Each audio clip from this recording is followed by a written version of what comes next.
Saludos a todos. Vamos a continuar con nuestro episodio número 20, Carta a los Hebreos. Estamos analizando todavía esta sección, algunos temas relacionados a este título, Cristo superior a los ángeles. Estamos por finalizar los versículos del 7 al 14 con estos tres puntos. Y en este mismo video vamos a dar inicio al capítulo 2, versículos del 1 al 3, si el tiempo nos alcanza. Bien. Nos enfocamos en el tema.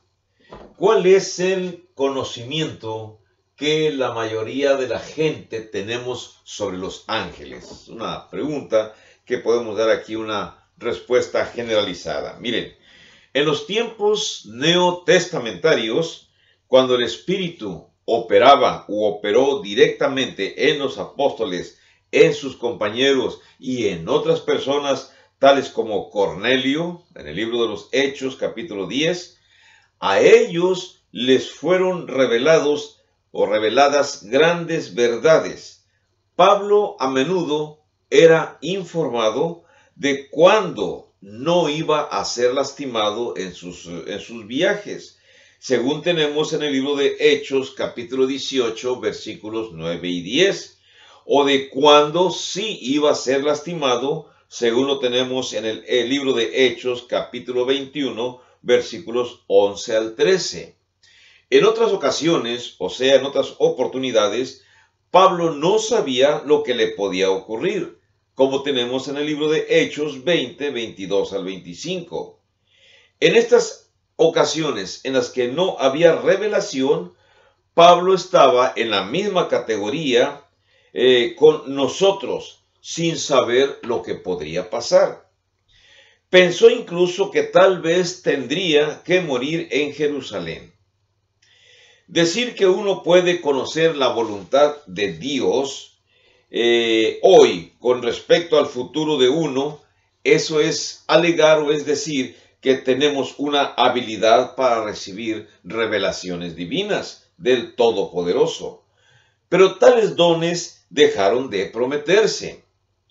Tenemos la totalidad de la palabra de Dios para guiarnos a toda la verdad y proveernos de todo lo que necesitamos para servir a Dios de forma fiel.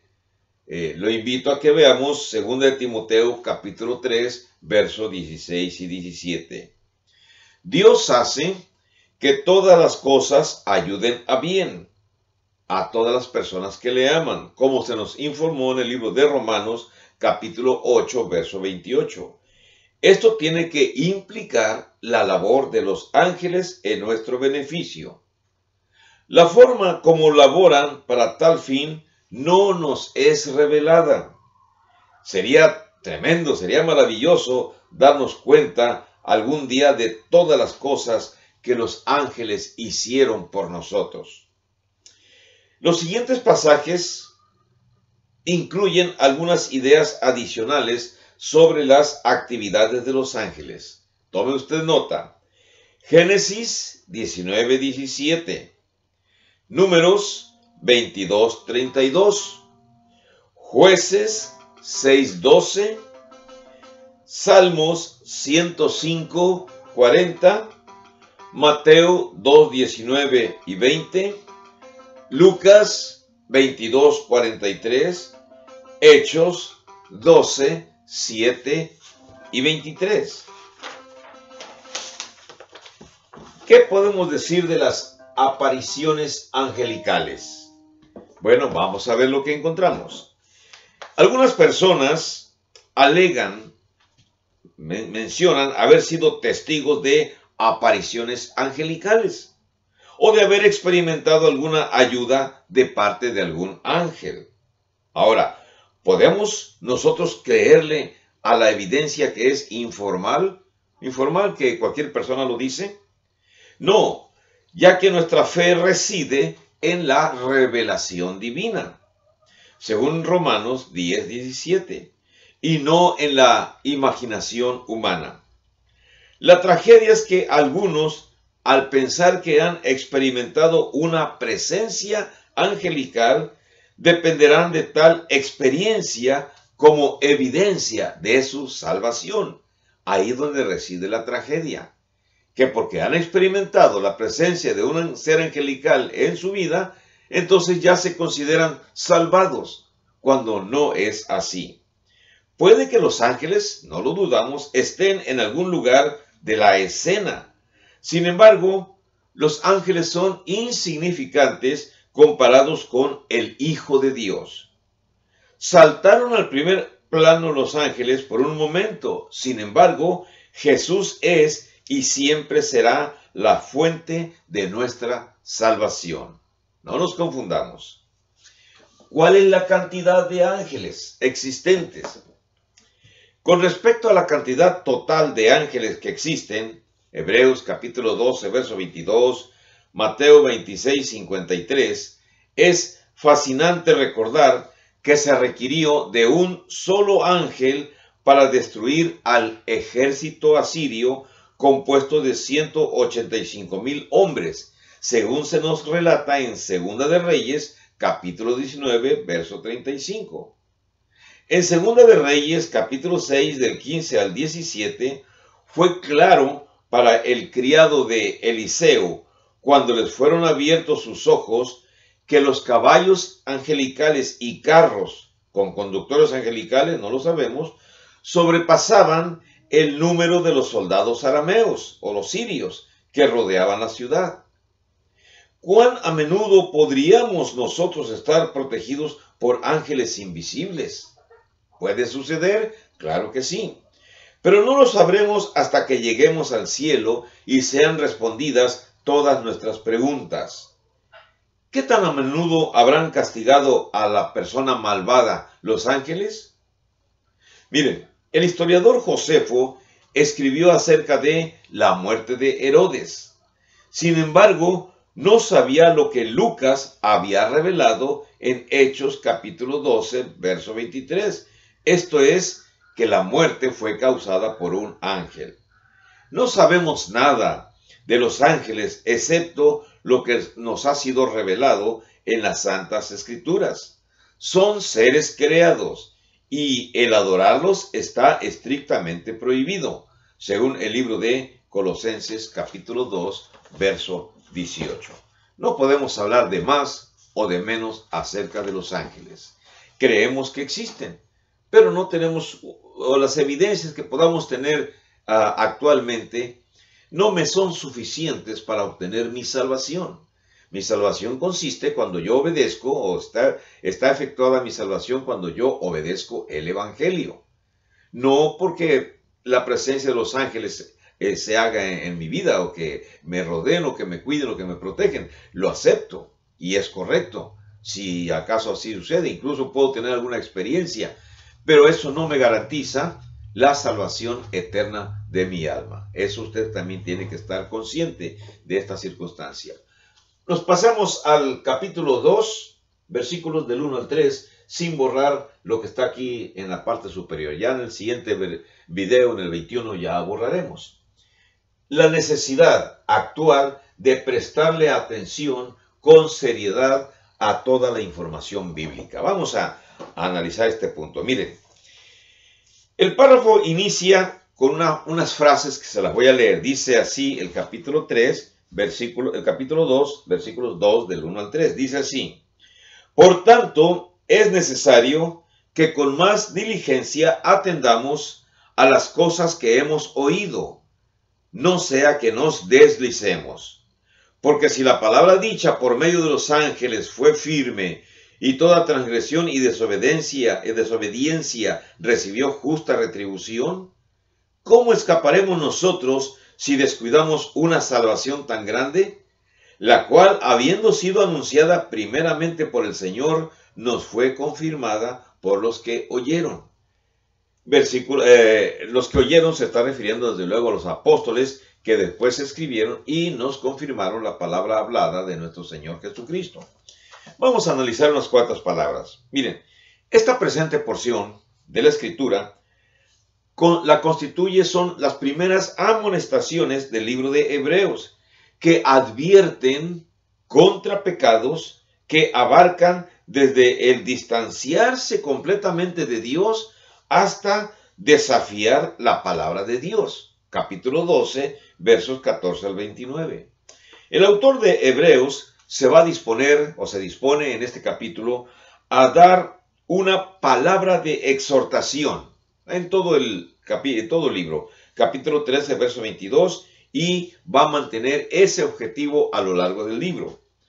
En este breve pasaje hay resumidos 4 importantes retos espirituales, a medida que el autor presentaba una exhortación con respecto a lo que ya había escrito.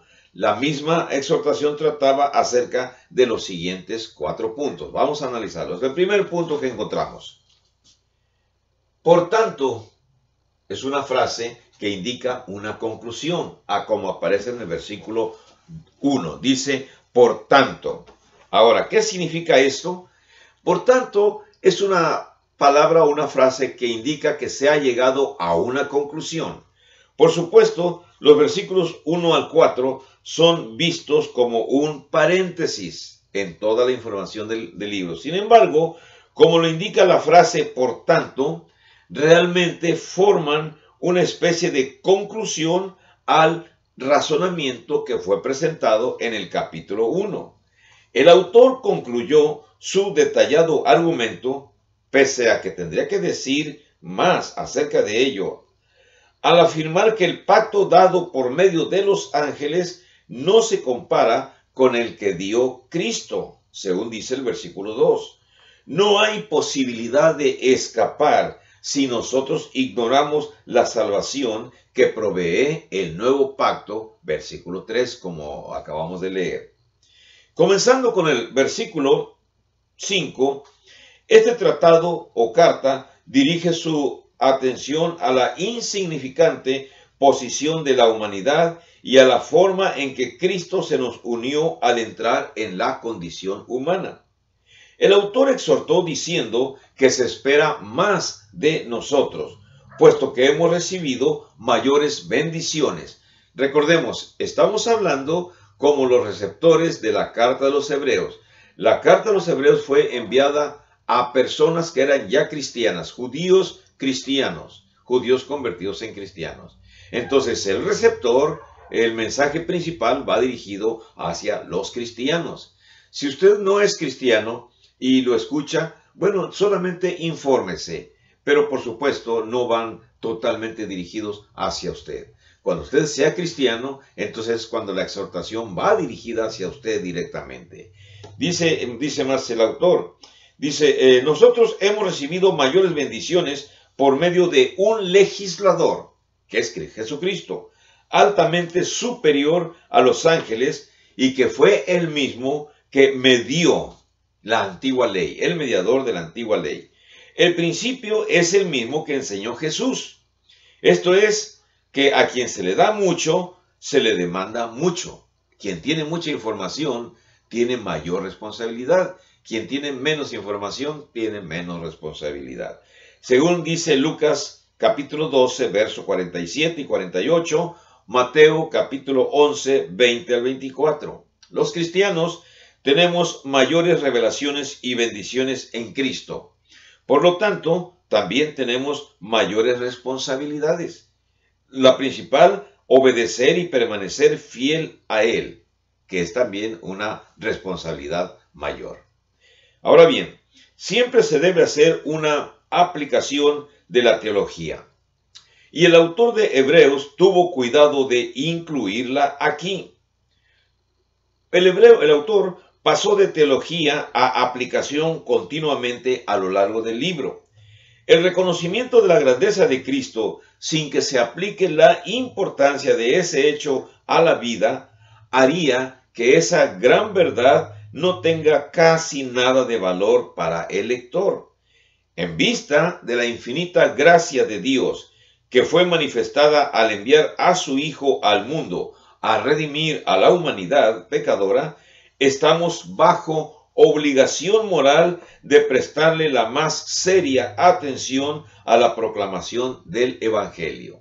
En el caso de nosotros, los cristianos, tenemos la más seria obligación de prestarle atención a cada concepto que en la Biblia se nos menciona.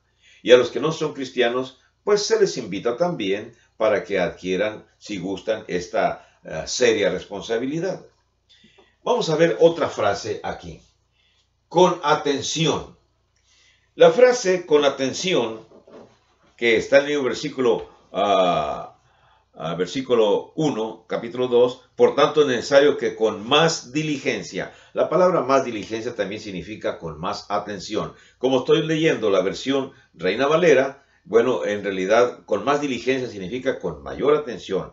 Atendamos a las cosas que hemos oído, no sea que nos deslicemos. Esa frase, que con mayor atención o con más diligencia, indica una amonestación, una llamadita de atención, una regañada. Miren, la frase que con más diligencia atendamos se usa en el sentido de poner la mayor atención. O como una traducción que se llama Phillips, es necesario que por lo tanto le prestemos la mayor atención. Así dice la traducción de la Phillips. El comparativo más, que se escribe peris soteros, es la forma adverbial. Se encuentra solamente en otros pasajes de las cartas paulinas, donde se usa 10 veces. Es la forma adverbial de mayor o diligencia o mayor capacidad, mayor atención. Puesto que hemos de prestar atención con más diligencia, existe al menos el indicio de que nos perderemos si no lo hacemos. Los que no le prestan atención diligente a esta amonestación en el libro de los Hebreos, quiere decir que les despreocupa la eternidad. Nuevamente explico o menciono a mis dos clases de oyentes, cristianos y no cristianos. Los que no se preocupen por ese deslizamiento, por esa amonestación, quiere decir que no les preocupa la eternidad, o sea, la existencia en el más allá. Y si no le preocupa, bueno, lo sentimos. Sin embargo, la invitación es a que se preocupe usted. Se le debe prestar una gran atención especial y cuidadosa a las cosas que hemos oído, según es la amonestación de Hebreos. ¿Qué hemos oído? Aquí se entiende todo lo incluido en las buenas nuevas.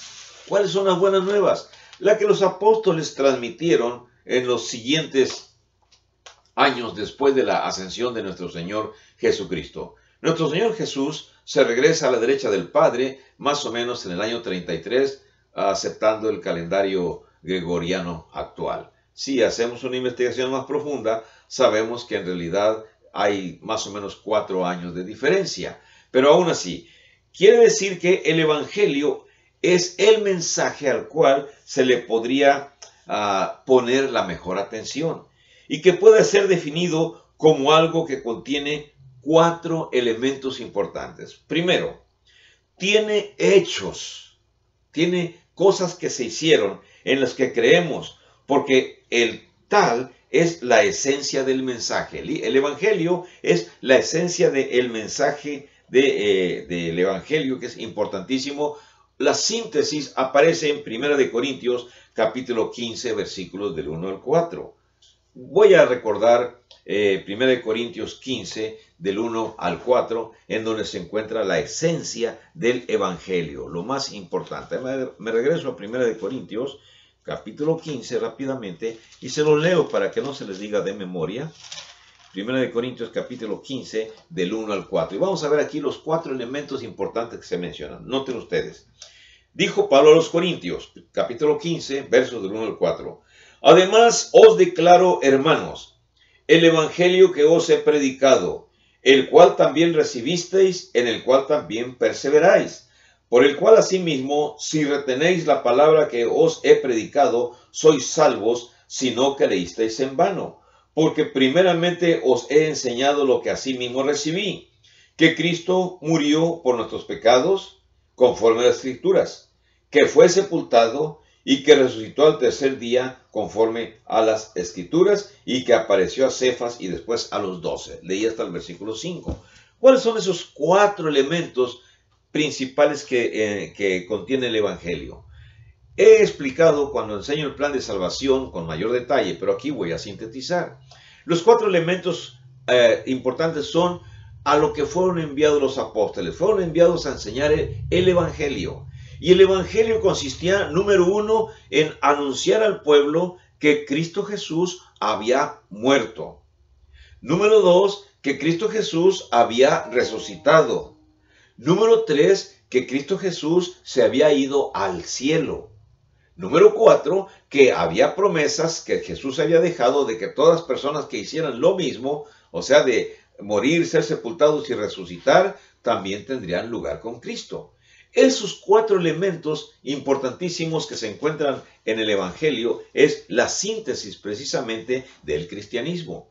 Los apóstoles no fueron a andar formando iglesias, la iglesia católica o la iglesia mormona o la iglesia bautista o la iglesia pentecostés o la iglesia metodista. Nada de eso hicieron los apóstoles. Ellos fueron y nada más transmitieron el mensaje básico de 1 Corintios capítulo 15, que Cristo Jesús, versículo 1, Cristo Jesús había muerto, que Cristo Jesús había resucitado, permanecido en la tumba por 3 días y había resucitado, que había subido al cielo. Y por supuesto que se le había aparecido a muchos de los cristianos diciéndoles que bueno, ya se estaba cumpliendo y les ordenó que fueran a predicar el Evangelio a otras personas.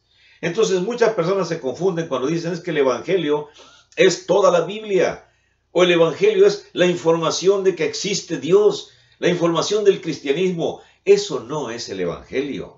El Evangelio sintetizado son la información de esos 4 sucesos importantes. Cristo murió, Cristo fue sepultado, Cristo resucitó y Cristo ascendió a los cielos.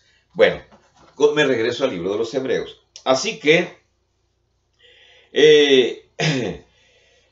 cuando hemos escuchado acerca del Evangelio, si nosotros entendemos esos evangelios que tienen promesa, no tan solo son esos 4 aspectos del evangelio, son los hechos, sino que también las promesas en las que los cristianos tenemos esperanzas. ¿Cuáles son las promesas?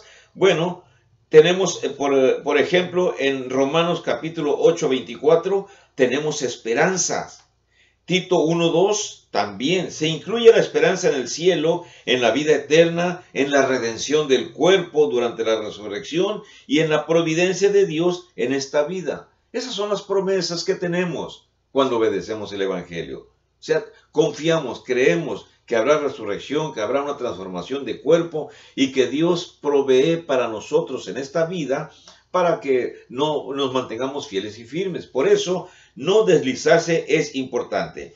Tercero, también la cuestión del Evangelio y la obediencia del Evangelio contiene mandamientos que se deben de obedecer y a los que tenemos que someternos. Mateo capítulo 28, versos 19 y 20, Marcos 16, 15 y 16, 2 Timoteo 2:2, el principal mandamiento, que toda persona que conozca el Evangelio, después de que lo acepte, también tiene que ir y enseñarlo a otras personas. ¿Y qué sucede? Bueno, que el que lo crea y sea convencido será bautizado y sus pecados serán perdonados. Y el que no lo crea, entonces simplemente será condenado. Eso es uno de los mandamientos principales, que todo que conozca el Evangelio tiene que ir a predicarlo. Cuarto, miren, también el Evangelio implica castigo para los que no lo obedecen, lo que nos da razón para temer precisamente a lo que hemos aprendido. Según de Tesalonicenses capítulo 1 del 7 al 9, Mateo 25, 31 y 46. Compare también usted con Hebreos capítulo 10, versos del 26 al 29 y el capítulo 12, versos 28 y versos 29. Ahora, ¿qué más tenemos aquí? Bueno, el siguiente aspecto donde dice no nos deslicemos, lo vamos a mencionar en el siguiente video. Que la pase bien, que esté bien. Hasta luego. Adiós.